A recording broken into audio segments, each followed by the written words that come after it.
I'm Jessica. And I'm Veronica.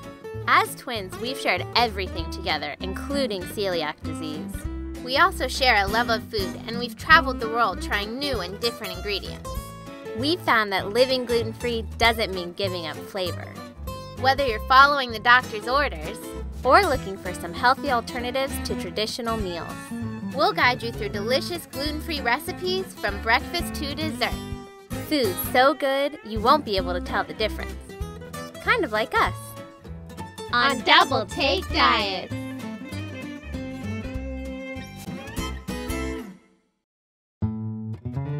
Welcome to our birthday celebration. Happy birthday, Jessica. Happy birthday, Veronica. Being gluten-free means having your cake and eating it too. Today we'll be making frosted lemon cake with a strawberry filling, our favorite dessert and our #1 seller.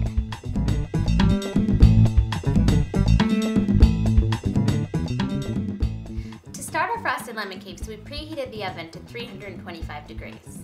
We're using a gluten-free baking mix and almond flour. Now, baking gluten-free can seem a bit tricky, but the good news is that you can use a self-rising baking mix instead of cake flour.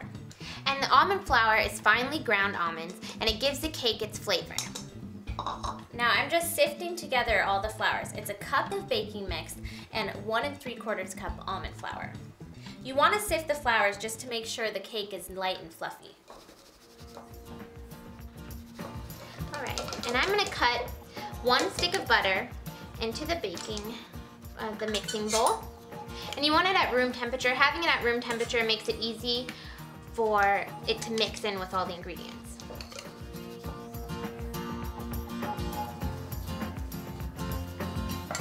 The butter's added, and we'll add 1 cup of sugar and the zest of 2 lemons, which we'll use the lemons later for the icing. The glaze, sorry. Okay, and you want to beat that? Yeah. And we're going to mix the lemon zest, butter, and sugar together until it's light and fluffy.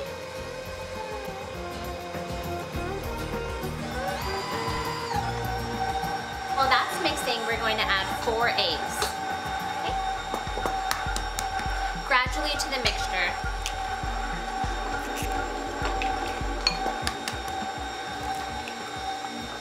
Until it's all mixed in.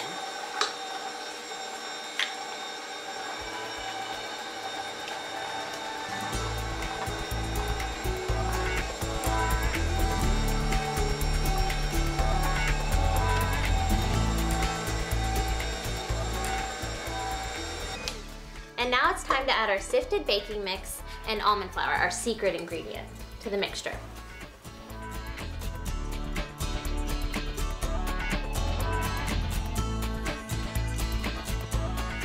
We'll just spin it around a little bit,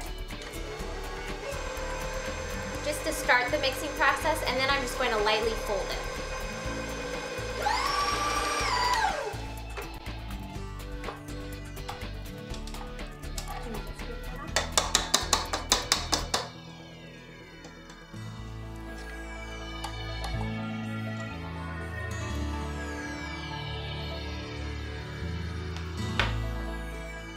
And then you just want to fold it through.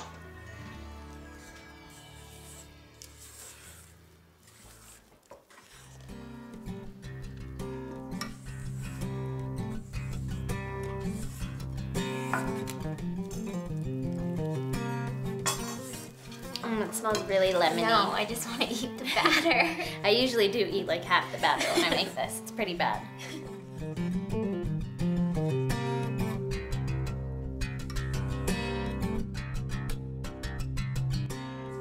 Now we're going to spoon the mixture into 2 8-inch cake pans. The pans are lightly oiled, and we put parchment on the bottom so the cake doesn't stick. We put the cakes in the oven at 325 degrees for 20 minutes until they're lightly golden brown on top.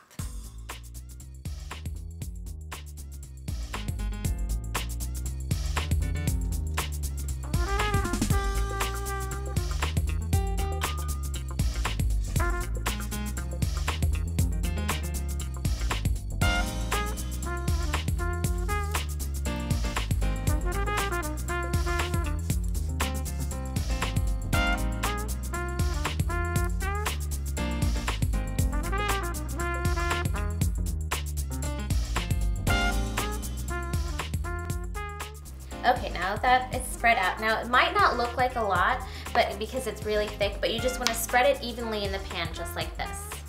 And then that's how it looks. Yeah, I'll put it in the oven. Thank you. And while she's putting that in the oven, I'm gonna start on our lemon glaze. It's a 1/4 cup fresh lemon juice, which is usually about 1 lemon. And we're putting it over 3/4 of a cup of powdered sugar. Now you want to make sure that you get all the seeds out, of course.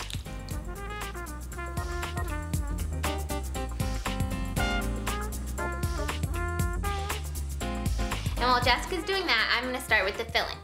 We're using 1 1/4 cup of chopped strawberries, 1 tablespoon and 1/4 teaspoon of arrowroot, and a 1/4 cup of sugar. This makes the filling, and we do it over the stove on medium heat. Now, arrowroot is a natural thickener, kind of like cornstarch. If you have a corn allergy, then arrowroot is the best thing to use. We like to use it for our fruit dishes because it's clear and tasteless.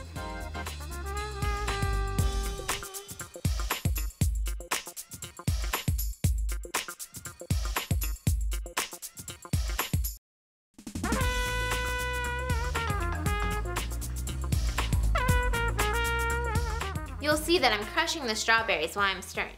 And notice the mixture is thickening. Now this is nice and thick and really mixed in, so we're gonna set it aside to cool. And I'm gonna check on the cakes. Yep, they're golden brown and perfect. Now I'm gonna take them out of the oven and let them cool, and we'll be right back.